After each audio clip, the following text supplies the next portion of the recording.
Merhaba arkadaşlar, örgü kanalıma hoş geldiniz. Minik kız çocuklarımız için hem kolay hem de güzel, cep detaylı, tığ işi bir hırka yaptım. Bugün bu hırka anlatımını sizlerle paylaşmak istiyorum. Tığ işi çok kolay bir model arkadaşlar. Bakın bu şekilde kolay modelli. Bunu bu şekilde cep detayıyla süsledim. Bakın iki tarafına cep yaptım. Çok güzel oldu. Arka görüntüsüne bakalım. Bu şekilde. Yaka örgüsünün buraya 3 tane düğme yaptım. Bebeğe giydirip çıkarması kolay. Açık olarak görelim. Bakın. Hırkanın dediğim gibi örgüsü de çok kolay. Kendisi de çok güzel oldu. Ben bugün bu şekilde cep yaptım. Siz tercihinize göre bu cepler yerine farklı cep modelleri uygulayabilirsiniz. Veya hiç cep yapmadan sade olarak da kullanabilirsiniz. Bu model hem kız hem erkek bebekler için uygun bir model arkadaşlar. Farklı renkler ile aynı modeli erkek bebekler için de yapabilirsiniz. Hırka örgüsüne yakadan zincir yaparak başlıyoruz. Ben bugün bu hırka anlatımını 6-12 ay arası bir bebek ölçüsüne göre yapıyorum. Ama siz bu hırkayı yeni doğan bebek için yapabilirsiniz. 3 aylık bebek için yapabilirsiniz. 1, 2, 3, 4, 5 her yaş çocuklarınız için yaparak kullanabilirsiniz. 0-1 yaş arası çocuklar için benimle aynı sayıda başlama zincirini yapabilirsiniz. Siz bu hırkayı yeni doğan bebek için yapacaksanız bu yaka arttırma sırasını 2 sıra önce bitirirseniz yeni doğan bebek için olur. 1 sıra önce bitirirseniz 3 aylık bebek için olur. Ben bugün 6-12 ay için anlatıyorum. Bu şekilde bir arttırma yaptım. Bu yaka arttırma sırasını 1 sıra fazla yaparsanız 1-2 yaş arası çocuklar için olur arkadaşlar. Bu hırkayı 2 yaşından büyük çocuklar için yapmak istiyorsanız bu yaka başlama zincir sayısını 8, 10, 12, 16 zincir fazla yaparak daha büyük çocuklarınız için yapabilirsiniz.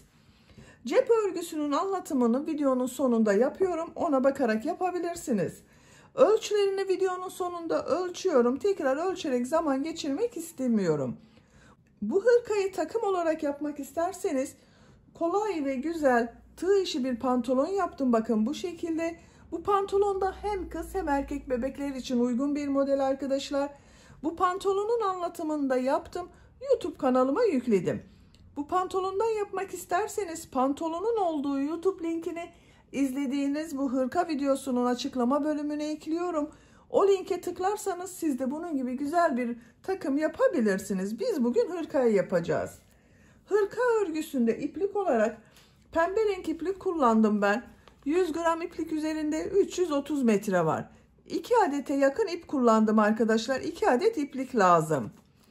Ben bugün pembe renk ile kız bebek için yaptım. Siz tercihinize göre istediğiniz marka bebek ipliklerini ve renklerini kullanarak bu hırka örgüsünü yapabilirsiniz. Tığ olarak 5 numara 3 milimetre tığ kullandım. Elim çok sıkı değil. Benim örgülerim çok yumuşak oluyor. Sizin eliniz sıkıysa 3,5-4 milimetre tığları kullanırsanız daha güzel olur. Eliniz sıkıysa benimle aynı sayıda yaptığınız zaman sizin yaptığınız örgü hem çok sert olur hem de benim yaptığım ölçüden daha küçük bir ölçü elde edersiniz. İpliği tığ hazırlayalım. Hep birlikte bu güzel tığ işi hırka örgüsüne başlayalım. Örgü kanalıma abone değilseniz abone olmayı unutmayın lütfen. Örgü kanalıma abone olmak ücretsiz. Örgü kanalıma ücretsiz abone olup orada bulunan zil şeklini dokunarak açık yaparsanız kanalıma video yüklediğim zaman ilk önce size bildirim gelir. Örgülerimden herkesten önce sizin haberiniz olur. İzlediğiniz videolarıma beğeni ve yorumlarınızı yaparsanız çok sevinirim arkadaşlar. Hepinize kolay gelsin. İyi çalışmalar.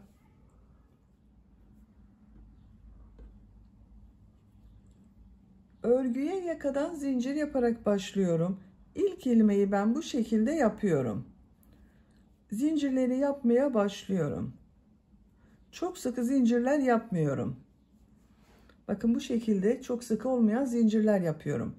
68 zincir yapalım. 68 zincir yaptım. Çok sıkı zincirler yapmadım.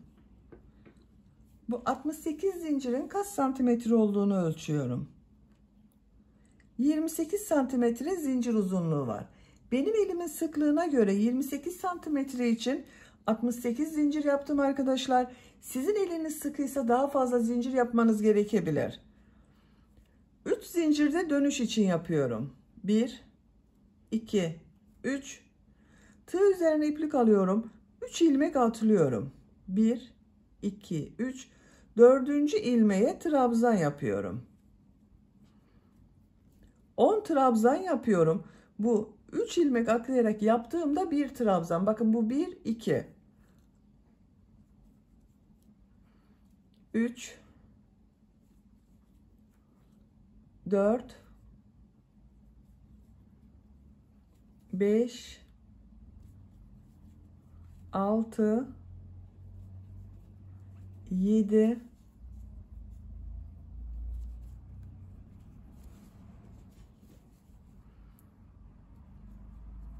8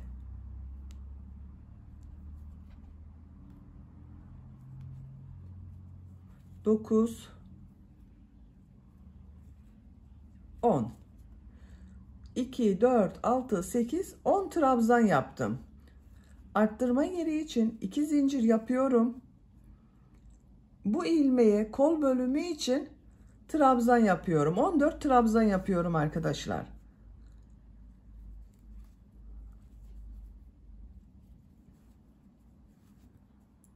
...14 trabzanı yapalım. Kol bölümü için 14 trabzan yaptım. 2, 4, 6, 8, 10, 12, 14. Arttırma yeri için 2 zincir yapıyorum. 20 trabzan yapıyorum.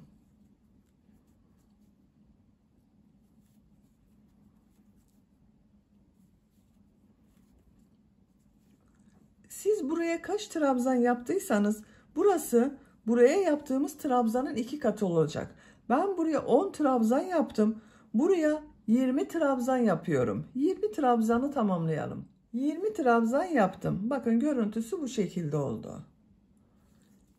Arttırma yeri için 2 zincir yapıyorum.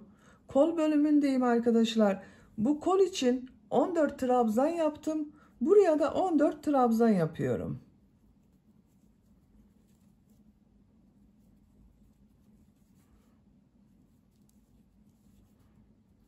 ...14 trabzanı tamamlayalım. Diğer kol bölümü için 14 trabzan yaptım. Arttırma yeri için 2 zincir yapıyorum. 10 trabzan yapıyorum.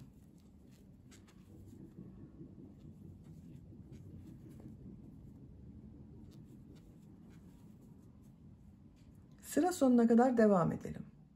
10 trabzanı yaptım. Bu sırada yaka ayrımlarını yaptık. Sıra başında ve sıra sonunda 10 trabzan yaptım. Kol bölümleri için 14 trabzan yaptım. Buraya da bunların ikisi toplamı olan 20 trabzan yaptım. İkinci sıradayım.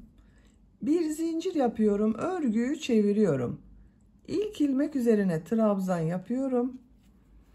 Diğer ilmeklere trabzan yaparak devam ediyorum.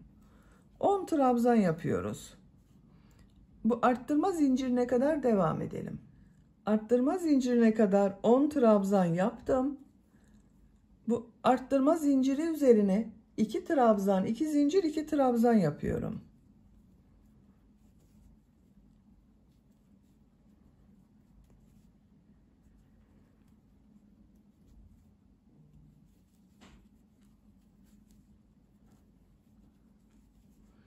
İki trabzan, 2 zincir, 2 trabzan yaptım. Kol bölümünde 14 trabzan yaptım arkadaşlar. 14 trabzan yapıyorum.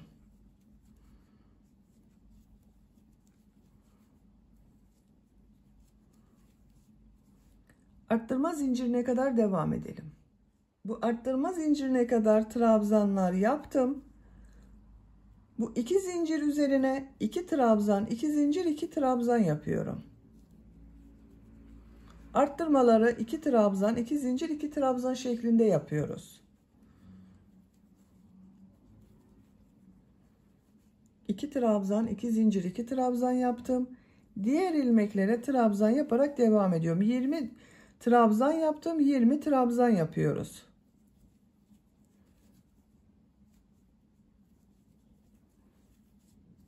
Buraya kadar devam edelim. Arttırma zincirine kadar trabzanlar yaptım. Buraya 2 trabzan, 2 zincir, 2 trabzan yapıyorum.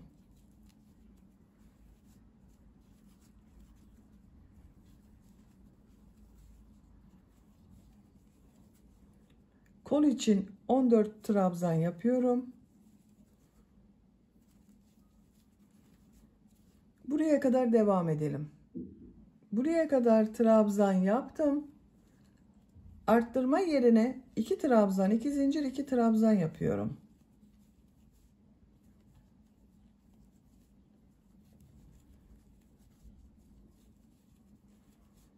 Bu 10 ilmek üzerine 10 trabzan yapıyorum. Sıra sonuna kadar devam edelim. Sıra sonuna kadar tamamladım. Sıra sonunda bakın bir alt sırada 3 ilmek atlayarak yaptığım bir trabzan var. Bunun 3. ilmeğe tığ takıyorum. Trabzan yapıyorum. Buraya da 10 trabzan yaptım arttırmadan sonra. Bir zincir yapıyorum. Örgüyü çeviriyorum. Bu sırada yine arttırma yapacağız. Bu arttırma yerlerinde bir trabzan, 2 zincir, bir trabzan şeklinde arttırma yapacağız. İlk ilmeğe trabzan yapıyorum. Diğer ilmeklere trabzan yaparak devam ediyorum. Buraya kadar devam edelim. Arttırma yapacağım yere kadar trabzanları yaptım. Arttırma zincirinin üzerine bir trabzan, 2 zincir, bir trabzan yapıyorum.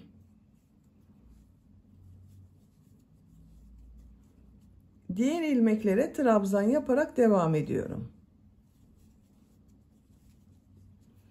Arttırmayı bir trabzan, 2 zincir, bir trabzan şeklinde yaptım. Buraya kadar devam edelim. Arttırma yerine kadar trabzanları tamamladım. Buraya yine bir trabzan, 2 zincir, bir trabzan yapıyorum.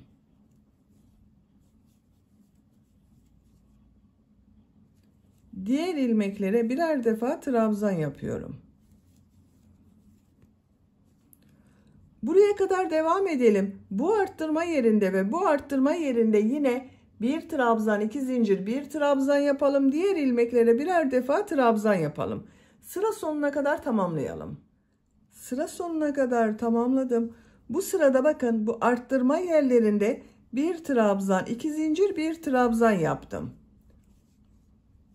4. sıradayım. Bir zincir yapıyorum. Örgüyü çeviriyorum. Bu sırada arttırmaları 2 trabzan, 2 zincir, 2 trabzan şeklinde yapıyoruz. İlk ilmek üzerine trabzan yapıyorum. Diğer ilmeklere trabzan yaparak devam ediyorum. Arttırma yerine kadar devam edelim. Arttırma yapacağım yere kadar trabzanları yaptım. Arttırma zincirinin üzerine 2 trabzan, 2 zincir, 2 trabzan yapıyorum.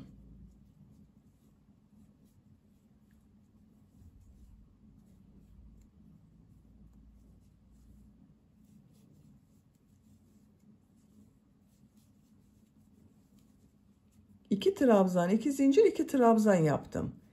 Diğer ilmeklere birer defa trabzan yapıyorum. Buraya kadar devam edelim. Arttırma yapacağım yere kadar trabzanları yaptım. Buraya 2 trabzan, 2 zincir, 2 trabzan yapıyorum.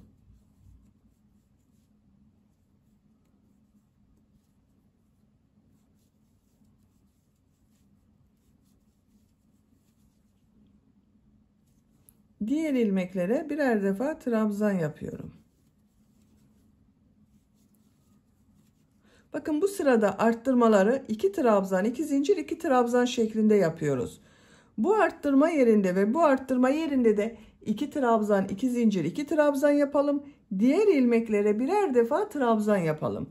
Sıra sonuna kadar tamamlayalım. Sıra sonuna kadar tamamladım. Bakın arttırma yerlerinde 2 trabzan, 2 zincir, 2 trabzan yaptım. Diğer ilmeklere birer defa trabzan yaptım. 4. sırayı bitirdik. Yakanın görüntüsü bu şekilde oldu.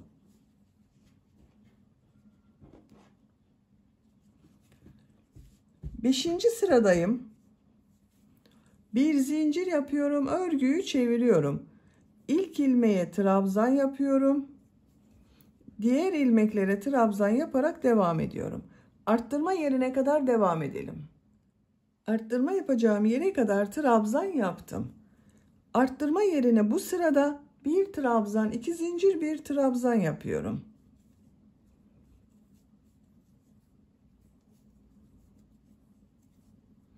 Diğer ilmeklere trabzan yaparak devam ediyorum. Arttırmalar bu şekilde devam edecek arkadaşlar. Bir sırada bir trabzan, 2 zincir, bir trabzan şeklinde arttırma yapıyoruz. Bir sonraki sırada 2 trabzan, 2 zincir, 2 trabzan yapıyoruz. Bakın 5. sıradayım. Bir trabzan, 2 zincir, bir trabzan şeklinde arttırma yaptım. 6. sırada 2 trabzan, 2 zincir, 2 trabzan. 7. sırada bir trabzan, 2 zincir, bir trabzan. 8. sırada 2 trabzan, 2 zincir, 2 trabzan. 9. sırada yine bir trabzan, 2 zincir, bir trabzan şeklinde arttırmalar yapacağız. Yapacak olduğunuz çocuğun büyüklüğüne göre bu dönüşümlü olarak arttırmaları yaparak yakanın örgüsünü tamamlayalım. Roba örgüsünü arttırmalar yaparak 9 sıra tamamladım. Bir sırada 2 trabzan, 2 zincir, 2 trabzan yaptım. Bir sırada bir trabzan, 2 zincir, bir trabzan şeklinde arttırma yaptım. 1, 2, 3, 4, 5, 6, 7, 8, 9. Santimetre olarak ölçüyorum. 10 santimetre yükseklik var. Şu şekilde katlıyorum. Bakın arkadaşlar, böyle. Benim yapacağım ölçü için yeterli. Siz bir beden büyük olsun istiyorsanız bir sıra daha arttırma sırası yapabilirsiniz. 10 sıra olarak tamamlayabilirsiniz. Küçük yapmak istiyorsanız da benim yaptığımdan bir sıra önce bitirirseniz daha küçük ölçüde olur. 10. sıradayım.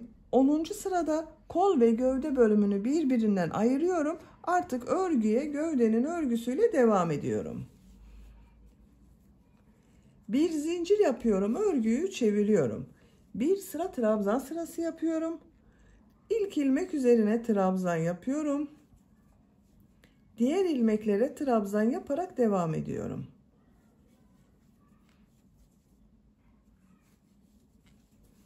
Buraya kadar devam edelim. Arttırma yapacağım yere kadar trabzanlar yaptım. Bu 2 zincir üzerine 2 trabzan yapıyorum. Kol altı için bir zincir yapıyorum. Tığ üzerine iplik alıyorum. Kolda bulunan bütün ilmekleri atlıyorum. Arttırma yerine 2 trabzan yapıyorum. Diğer ilmeklere trabzan yaparak devam ediyorum. Bakın, kol bölümünü ayırdım. Ön ve arka bölümü birleştirdim. Buraya kadar devam edelim. Arttırma zincirine kadar trabzanları yaptım. Buraya 2 trabzan yapıyorum. Kol altı için bir zincir yapıyorum. Tığ üzerine iplik alıyorum. Kolda bulunan bütün ilmekleri atlıyorum. Arttırma zincirinin üzerine 2 trabzan yapıyorum. Bakın, diğer kolu da burada ayırdık. Diğer ilmeklere birer defa trabzan yapıyorum. Sıra sonuna kadar devam edelim. Sıra sonuna kadar tamamladım. Bu sırada bakın, kol ve gövde bölümünü birbirinden ayırdım. Ön ve arka bölümü birleştirdim. Artık örgü gövdenin örgüsüyle devam edecek. Bu sırada model yerleştirmeye başlıyorum. Bir zincir yapıyorum. Örgüyü çeviriyorum. İlk ilmeğe trabzan yapıyorum. Tığ üzerine iplik alıyorum. İkinci ilmeğe 2 trabzan yapıyorum.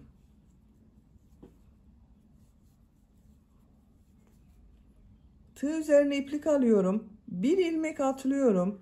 İkinci ilmeğe 2 trabzan yapıyorum.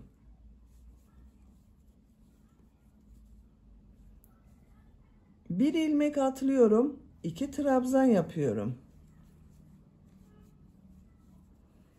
Aynı ilmeğe 2 trabzan yapıyoruz. Bir ilmek atlıyorum, 2 trabzan yapıyorum. Çok kolay arkadaşlar model. Bu şekilde sıra sonuna kadar devam edelim. Sıra sonuna kadar tamamladım. Son ilmeğe bir trabzan yapıyorum. Bu sırada bir ilmeğe 2 trabzan yaptık. Bir ilmek atladık. Bir ilmeğe 2 trabzan yaptık. Model bu arkadaşlar. Bir zincir yapıyorum. Örgüyü çeviriyorum. İlk ilmek üzerine trabzan yapıyorum. Tığ üzerine iplik alıyorum. Bu sırada bu 2 trabzan ortasına, bakın model yaptığımız 2 trabzan var. Bunun ortasına 2 trabzan yapıyorum. Tığ üzerine iplik alıyorum. Bu 2 trabzanın ortasına 2 trabzan yapıyorum.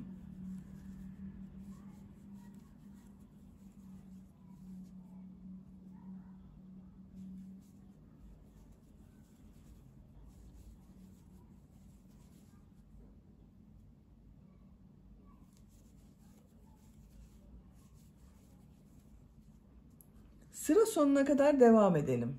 Sıra sonuna kadar tamamladım. Son ilmeğe bir trabzan yaptım. Bir zincir yapıyorum. Örgüyü çeviriyorum. İlk ilmek üzerine trabzan yapıyorum. Sıra başında ve sıra sonunda bir trabzan yapıyoruz bakın. Yine bu 2 trabzanın ortasına 2 trabzan yapıyorum.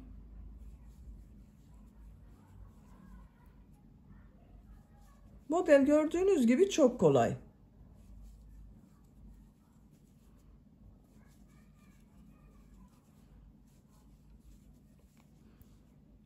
Bu şekilde devam edeceğiz arkadaşlar. Sıra sonuna kadar devam edelim. Bir zincir yapıp geriye dönelim. Modelleri tekrarlayarak örgüye devam edeceğiz.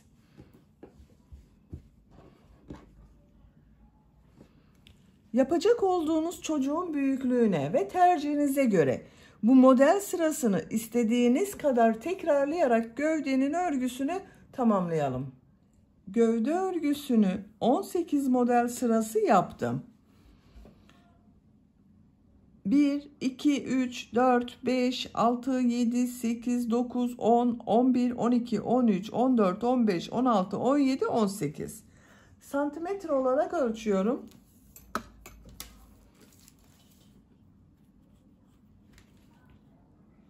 18 santimetre yükseklik var. Tercihinize göre siz bunu 1-2 sıra devam edebilirsiniz veya 1-2 sıra eksik yapabilirsiniz. Bakın görüntüsü bu şekilde oldu.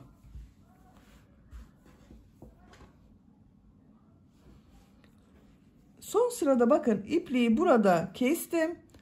Son sırayı yapıyoruz. Son sırayı koyu pembe renk bir iplik ile yapıyorum ben.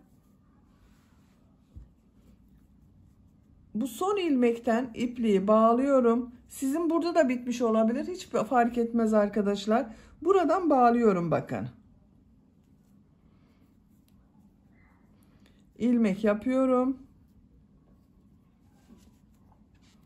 Sağlamlaştırdım. Bu ilk ilmek üzerine bir sık iğne, 2 zincir, bir sık iğne yapıyorum. Bir ilmek atlıyorum. İkinci ilmeğe bir sık iğne, 2 zincir, bir sık iğne yapıyorum. Bir ilmek atlıyorum. Bir sık iğne, 2 zincir, bir sık iğne yapıyorum. İplik ucunda bakın içinde tutuyorum. Bu şekilde model yapıyoruz. Sıra sonuna kadar devam edelim. Sıra sonuna kadar pıtırcık modellerini yaptım. Bakın görüntüsü böyle oldu. Ön patlardayım. Ön patta da pıtırcık modeli yapıyorum. Bakın bu ilk ilmeğe bir sık iğne, 2 zincir, bir sık iğne yapıyorum. Bir ilmek atlıyorum, bir sık iğne, 2 zincir, bir sık iğne yapıyorum. Trabzan boşluğunu atlıyorum. bir sık iğne, 2 zincir, bir sık iğne yapıyorum. Bu ilmeğe de bir sık iğne, 2 zincir, bir sık iğne yapıyorum. Trabzan boşluğunu atlıyorum. Bir sık iğne, 2 zincir, bir sık iğne yapıyorum. Bu ön patta bu yakanın buraya ben düğme iliği yapmak istiyorum.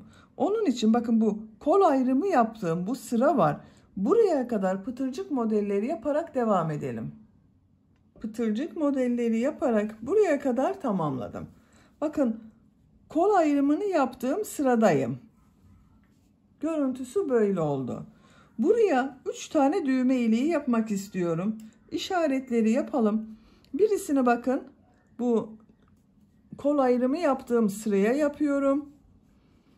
İkincisini yaka başlangıcına buraya yapıyorum. Üçüncüsünde ikisinin ortasına. Bakın şu şekilde katladım. Ortaya gelen yere üçüncü düğmeyi yapıyorum. Yerlerini işaretledik. Siz isterseniz 4 veya 5 düğme yapabilirsiniz. Onun için bakın birisini buraya, birisini buraya yapabilirsiniz. İşareti çıkarıyorum. Bakın ilk işareti. En son pıtırcık modeli yaptım. Buraya bir sık iğne yapıyorum. Düğme iliği için 7 zincir yapıyorum. Aynı ilmeğe sık iğne yapıyorum. İlk düğme iliğini yaptım. Bu ilmeğe bir sık iğne, 2 zincir, bir sık iğne yapıyorum. Trabzan boşluğunu atlıyorum. Bir sık iğne, 2 zincir, bir sık iğne yapıyorum. Bir sık iğne, 2 zincir, bir sık iğne yapıyorum. Bakın ikinci düğme iliğinde buraya yapıyorum. Buraya 1, 2, 3 pıtırcık modeli yaptım. Bir sık iğne yapıyorum. Düğme iliği için 7 zincir yapıyorum. Sık iğne yapıyorum. İkinci düğme iliğini yaptım. Bir ilmek atlıyorum. Bir sık iğne, 2 zincir, bir sık iğne yapıyorum. Bir ilmek atlıyorum. Bir sık iğne, 2 zincir, bir sık iğne yapıyorum. Trabzan boşluğunu atlıyorum. Bir sık iğne, 2 zincir, bir sık iğne yapıyorum. Bakın bu iki düğme iliği arasına 3 pıtırcık yaptım. Buraya da 3 pıtırcık modeli yaptım. Üçüncü düğme iliğini bu yaka başlangıcına yapıyorum. Bir sık iğne yapıyorum. Düğme iliği için 7 zincir yapıyorum. Aynı ilmeğe sık iğne yapıyorum. 3 düğme iliğini yaptık. Yakanın çevresinde de pıtırcık modelleri yaparak devam ediyorum.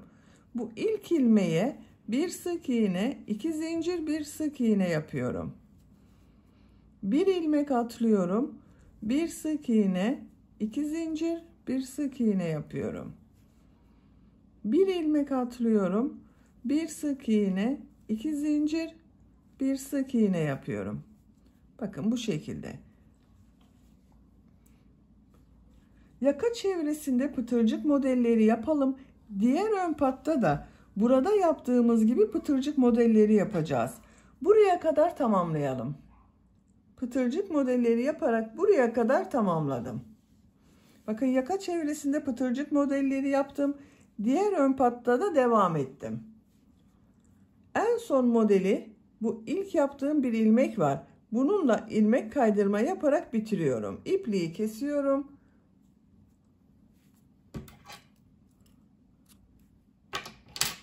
İlmek içinden çekiyorum. Bakın çok güzel oldu.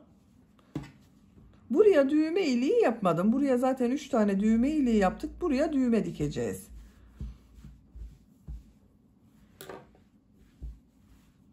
Bakın arkadaşlar gövde bölümü çok güzel oldu.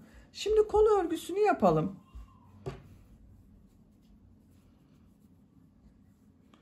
Kol altından bulunan bakın bu ilmekten ipliği bağlıyorum. Herhangi bir ilmek üzerinden bağlayabilirsiniz. Buradan bir ilmek yapıyorum. Bir sıra trabzan sırası yapacağız. Modelleri yapacağız. Modelleri yapmadan önce bir sıra trabzan sırası yapıyorum. Bakın buradaki trabzan devam edecek. Onun devam etmesi için bakın örgüyü çeviriyorum. İlk ilmek üzerine trabzan yapıyorum. Diğer ilmeklere trabzan yaparak devam ediyorum. Her ilmek üzerine bir trabzan yapıyorum. Sıra sonuna kadar devam edelim. Sıra sonuna kadar trabzan yaptım. Son ilmeğe de trabzan yaptım. Kol altında bulunan bu ilmek ile ilmek kaydırma yaparak sırayı birleştiriyorum. Örgüyü çeviriyorum. Örgüyü çevirerek örüyorum arkadaşlar. Burasıyla aynı olsun diye bakın örgüyü çevirerek örüyorum. İlk ilmek üzerine ilmek kaydırma yapıyorum. 3 zincir yapıyorum. Aynı ilmeğe trabzan yapıyorum. 2 trabzan yaptım. Bakın bu 3 zincirde bir trabzan oldu. Bir ilmek atlıyorum. 2 trabzan yapıyorum. Aynı ilmeğe 2 trabzan yapıyoruz. Burada yaptığımız modeli yapıyoruz. Bir ilmek atlıyorum. Aynı ilmeğe 2 trabzan yapıyorum. Bir ilmek atlıyorum. 2 trabzan yapıyorum. Sıra sonuna kadar devam edelim. Sıra sonuna kadar modelleri yaptım. Son yaptığım modeli, ilk yaptığım bakın bu model ile boşluğa tığ takarak ilmek kaydırma yapıyorum, birleştiriyorum. Bu sırada modelleri yerleştirdik. İkinci sıradayız. Bakın kol örgüsünde örgüyü çeviriyorum. Siz isterseniz bakın buraya üst zincir yapıp modele devam edebilirsiniz. Ama o zaman bu kol örgüsü ile gövde örgüsü farklı olur arkadaşlar görüntü olarak. O farklı olmasın diye onun için bakın örgüyü çeviriyorum. Bu ilk model ortasına boşluğa tığ takıyorum. İlmek kaydırma yaparak geçiyorum. 3 zincir yapıyorum. Aynı ilmeğe trabzan yapıyorum bakın. İlk modelimin ortasına modeli yaptım. Bu 2 trabzan ortasına 2 trabzan yapıyorum. Trabzan ortasına 2 trabzan yapıyorum. Sıra sonuna kadar devam edelim. Sıra sonuna kadar modelleri yaptım. İlk model ile ilmek kaydırma yaparak birleştiriyorum. Örgüyü çeviriyorum. İlk modelin ortasına boşluğa ilmek kaydırma yapıyorum. 3 zincir yapıyorum. Aynı boşluğa trabzan yapıyorum. Diğer 2 trabzan ortasına 2 trabzan yapıyorum. 2 trabzan ortasına 2 trabzan yapıyorum. Bakın kol örgüsü bu şekilde devam edecek. Kolun örgüsünü gövdenin sırası kadar da yapabilirsiniz. 1 veya 2 sıra eksik de yapabilirsiniz. Kolun örgüsünü yapacak olduğunuz çocuğun büyüklüğüne göre tamamlayalım. Kol örgüsünü 17 model sırası yaptım. 1, 2, 3, 4, 5, 6, 7, 8, 9, 10, 11, 12, 13, 14, 15, 16, 17. Gövde bölümünü 18 model sırası yaptım. Kol bölümünü gövde bölümünden bir sıra eksik yaptım. 17 sıra yaptım. Şu şekilde bakın görüntüsü böyle. Santimetre olarak ölçüyorum. 16 santimetre kol altı yüksekliği var. Benim tercihime göre bu yeterli arkadaşlar. Siz isterseniz 1-2 sıra modellere devam edebilirsiniz. Diğer kol örgüsünü ben yaptım. Bakın bu şekilde bitirdim. Kol ucunu bu şekilde yaptım. Şimdi bu kol ucunu sizinle birlikte yapalım. Bakın en son ilmek kaydırma yaparak sırayı birleştirdim. Bir zincir yapıyorum. İlk ilmeğe sık iğne yapıyorum. Bir ilmek atlıyorum. 3 ilmeğe sık iğne yapıyorum.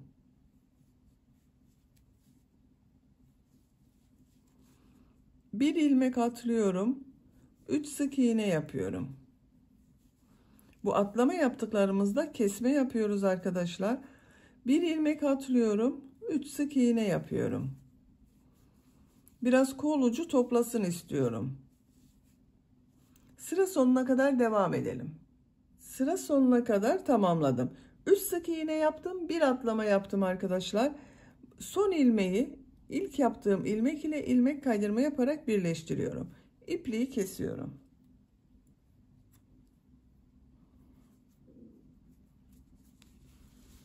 Bakın bu şekilde topladı, biraz daha bir dar kol oldu. Şimdi kol ucunu yapıyorum. Bu kenarda yaptığım pıtırcık modellerini yapıyorum.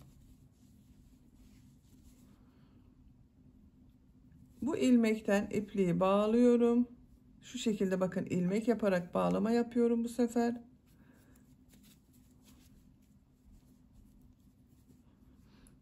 İlk ilmeğe bir sık iğne, 2 zincir, bir sık iğne yapıyorum.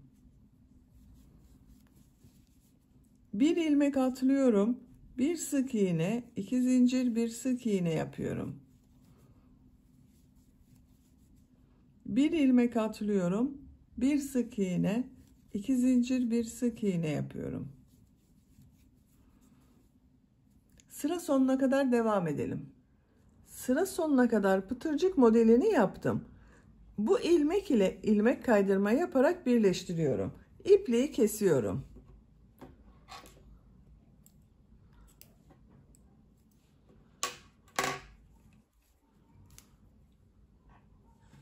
Hırkanın örgüsünü böylece bitirmiş olduk arkadaşlar. Bakın kolu çok güzel oldu. Diğer kol örgüsünü zaten ben yaptım, bakın. Aynı şekilde siz de diğer kol örgüsünü başlayıp bitirebilirsiniz. Hırkanın örgüsünü de bitirmiş olduk.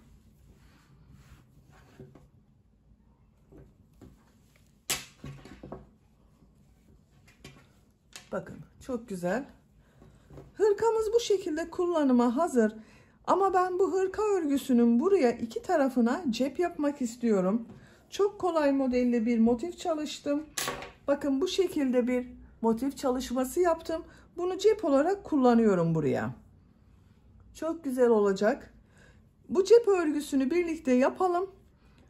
Hırkamıza sonra birlikte dikeriz.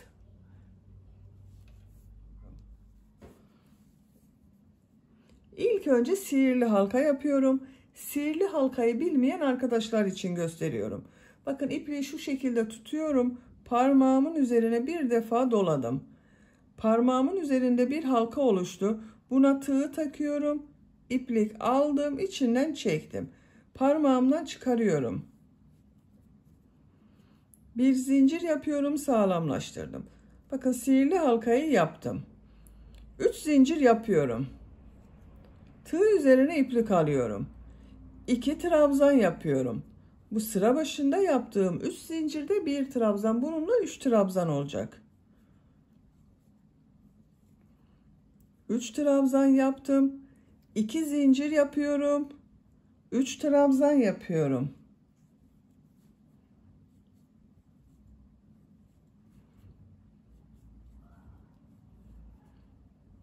İki zincir yapıyorum. 3 trabzan yapıyorum.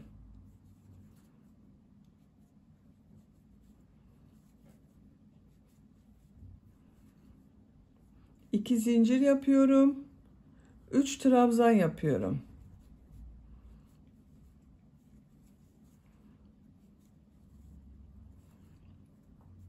Sihirli halka içine bakın, üçlü trabzandan oluşan 1, 2, 3, 4 grup yaptım. 2 zincir yapıyorum. İplik ucunu çekiyorum. Bakın şu şekilde çektim. Boşluk kalmadı. Burada yaptığım 3 zincirin bu 3. zincire tığ takıyorum.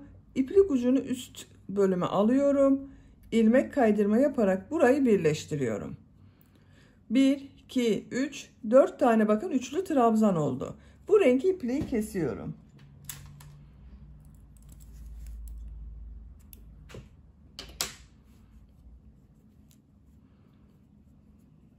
Bakın orta bölümü hazırladık. Bu renk iplik ile devam ediyorum. Siz tercihinize göre istediğiniz renk iplikleri kullanabilirsiniz. Bu iki zincirin herhangi birinden başlayabilirsiniz. Bu iki zincirli boşluğa bir ilmek yapıyorum. Bakın bu renk iplik ile 3 zincir yapıyorum. Bu 3 zincir bir trabzan oluyor. Tığ üzerine iplik alıyorum. Buraya 2 trabzan yapıyorum.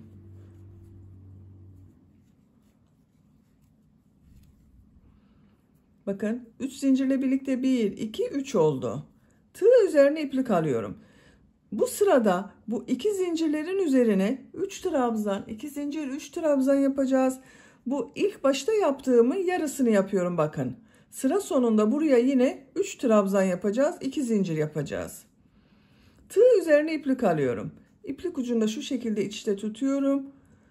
Bu 2 zincirli boşluğa 3 trabzan, 2 zincir, 3 trabzan yapıyorum.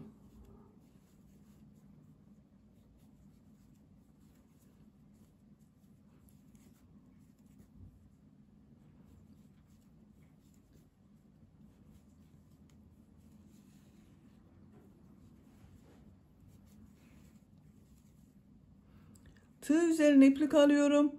Bu 2 zincirli boşluğa 3 trabzan, 2 zincir, 3 trabzan yapıyorum.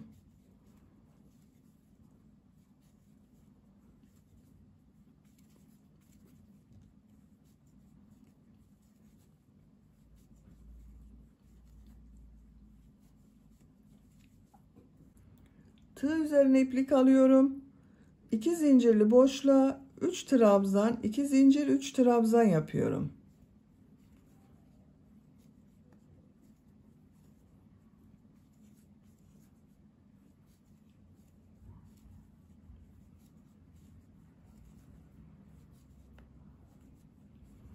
Üç trabzan, 2 zincir, 3 trabzan yaptım. Tığ üzerine iplik alıyorum. Sıra başında bakın 2 zincir üzerine 3 trabzan yaptım. Aynı boşluğa 3 trabzan yapıyorum.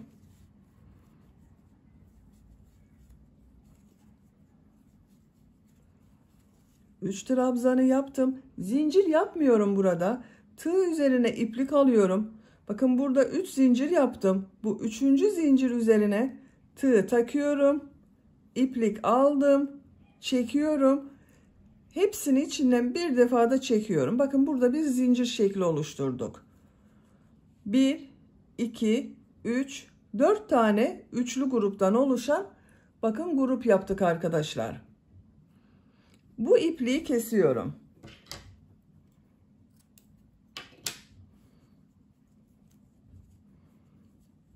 İkinci renk sırasını yaptım. Şimdi üçüncü renk sırasındayım. Bu renk bir iplik kullanıyorum.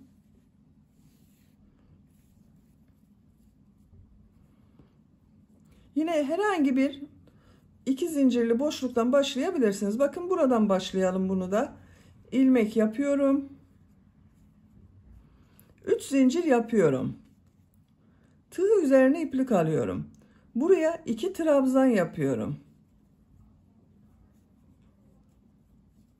3 zincirle birlikte bakın 3 trabzan oldu. Tığ üzerine iplik alıyorum. Bu sırada bakın bu boşluğa da trabzanlar yapıyoruz. Yine üçlü trabzan yapıyorum. 3 tane trabzan yapıyorum. 1 2 3. Bu 2 zincir yaptığımız yerlere 3 trabzan, 2 zincir, 3 trabzan yapacağız. Bu ortada bulunan boşluklara da 3 trabzan yapacağız. Tığ üzerine iplik alıyorum. Bakın iplik ucunda içinde tutuyorum. Buraya 3 trabzan, 2 zincir, 3 trabzan yapıyorum.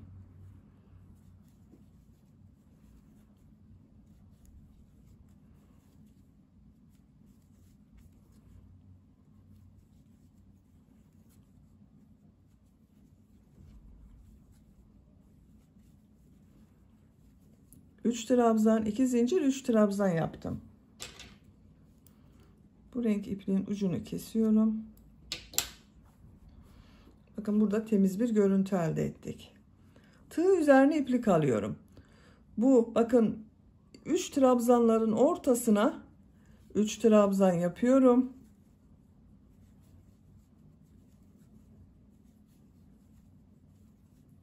Tığ üzerine iplik alıyorum. Bu 2 zincirli boşluğa 3 trabzan, 2 zincir, 3 trabzan yapıyorum.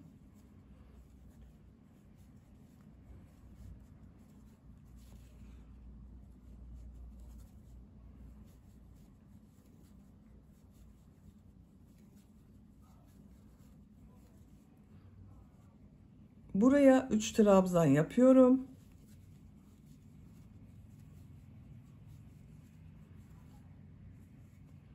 İki zincirli boşluğa 3 trabzan, 2 zincir, 3 trabzan yapıyorum.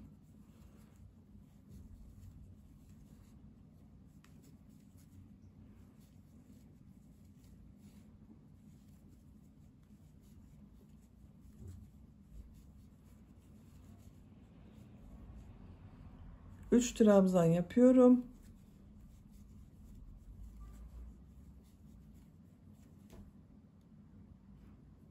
Tığ üzerine iplik alıyorum. İlk başladığım bakın bu üçlü grubun yanına 3 tane trabzan yapıyorum.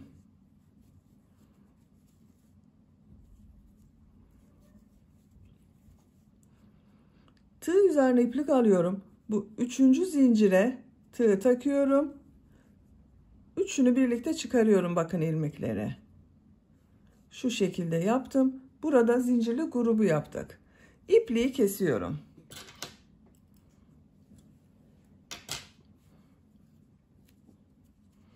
Bakın arkadaşlar bu şekilde oldu. Dördüncü sıradayım. Dördüncü sırada yine krem renkli iplik ile devam ediyorum.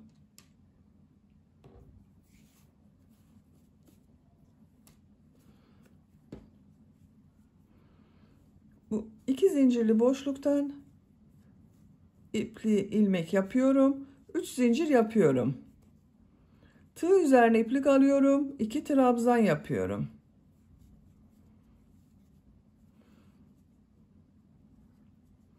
Buraya 3 trabzan yapıyorum. Bakın bu sırada bu köşelerden başka buralara bakın 2 yere 3'er trabzan yapacağız.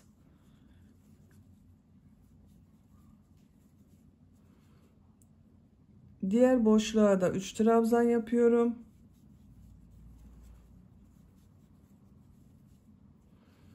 Bu iki zincirli boşluğa 3 trabzan, 2 zincir, 3 trabzan yapıyorum.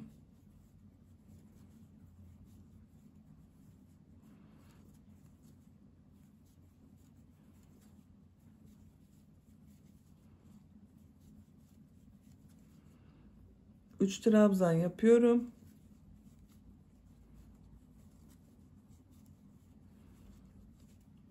Bakın arkadaşlar bu şekilde oluyor. Köşelere 3 trabzan, 2 zincir, 3 trabzan yapıyoruz. Diğer bakın bu yaptığımız boşluklara da 3'er trabzan yapıyoruz.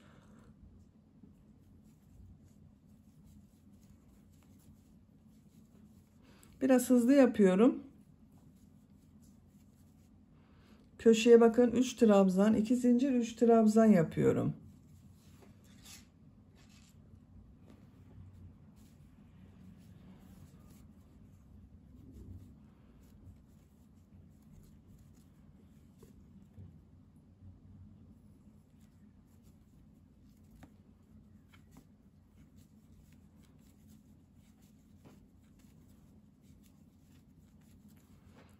Üç trabzan yapıyorum.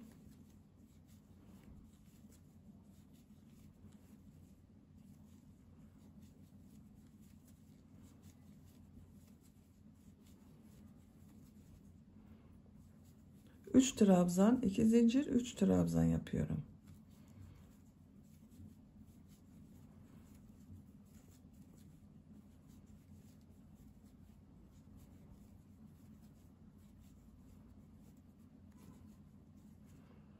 Üç trabzan yapıyorum.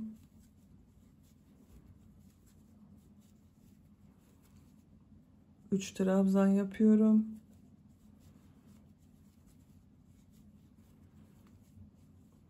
Bakın son gruba, buraya da başladığım gruba da 3 trabzan yapıyorum.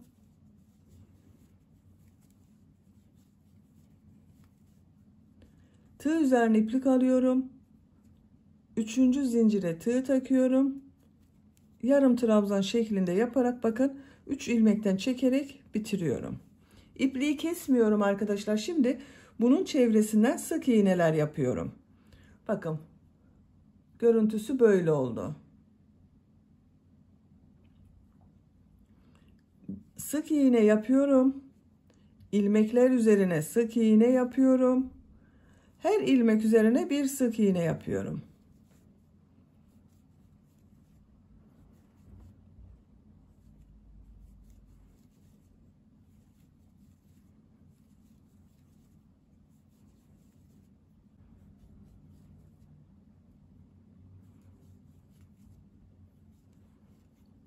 ilmekler üzerine birer defa sık iğne yaptım. 2 zincirli boşluğa 3 sık iğne yapıyorum. 1 2 3. Diğer ilmeklere birer defa sık iğne yapıyorum.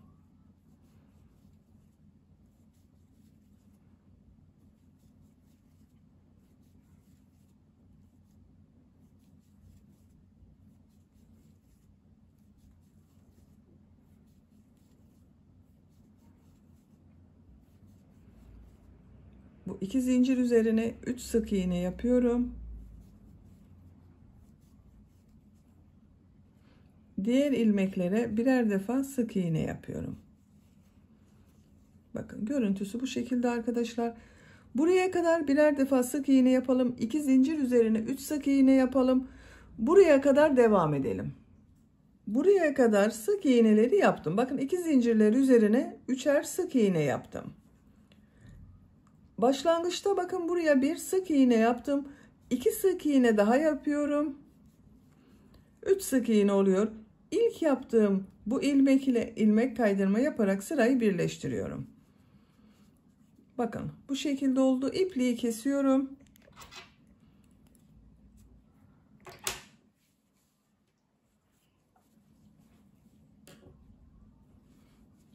Motifin örgüsünü bitirdik. Şimdi bunu cep yapmak için çevresinden pıtırcık modelleri yapıyorum. 3 çevresinden pıtırcık modelleri yapıyorum. Bir tarafını boş bırakıyorum.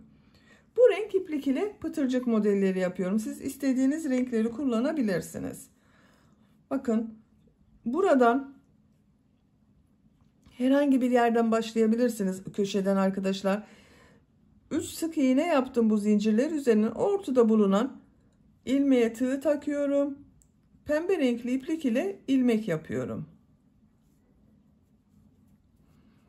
Bir zincir yaptım, sağlamlaştırdım.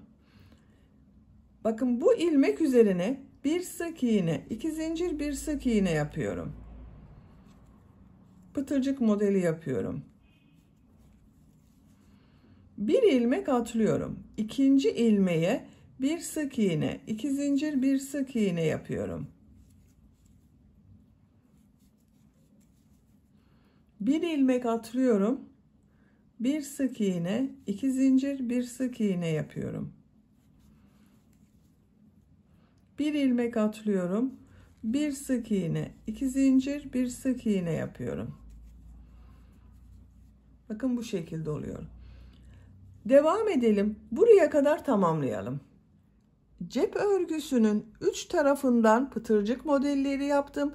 Bir tarafı bakın boş bıraktım. Burası açık kalacak. Buralardan dikeceğiz arkadaşlar. Bu aynı cepten bir tane daha yapalım. 2 cep dikeceğiz. Bakın bu şekilde ben diğer cep örgüsünü de hazırladım. Aynı ölçüde oldular. Şimdi bunu hırkamıza dikelim. Bakın hırkamız burada. Şu şekilde yerleştirmesini yapıyorum. Bakın çok güzel olacak. Krem renkli ipliğe iğne taktım. Bakın şu şekilde ipliği iğneye taktım. Ucuna bir defa düğüm yapıyorum.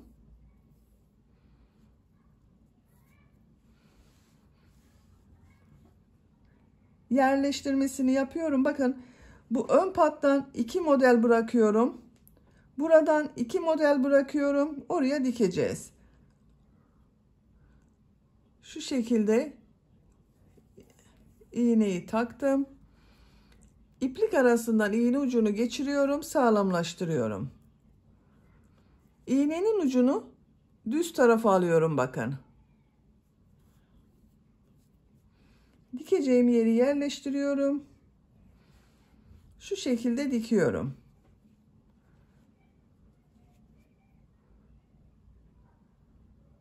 Krem renkli olan yerden dikiyoruz. İplik görünmüyor.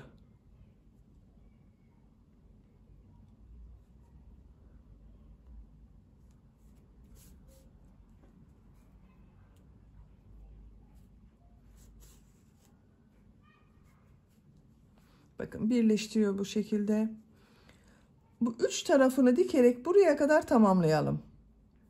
Hırkanın ceplerini diktim. Bakın bir taraflarını boş bıraktım arkadaşlar. Burası açık kalacak. Diğer cep örgüsünü de buraya diktim. Bakın iki cep örgüsünü tamamladım. Şu şekilde oldu. Çok güzel oldu.